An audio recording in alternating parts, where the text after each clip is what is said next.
we that are saved must submit, and lessons for us, we must submit to the will of God.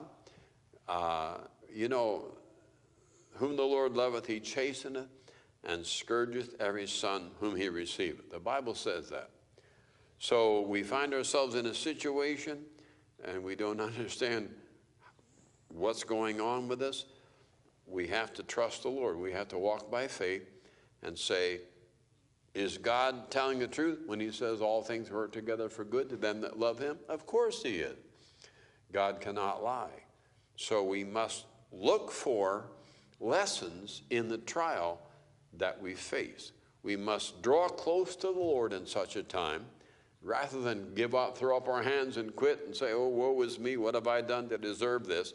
We need to understand that God works in the lives of his children. Trials are a blessing for us. They teach us, they humble us. We learn things, as I said, through the trial. So let the Lord have his way in your life every day. That's what we sing. And so it's a good thought. And here it is.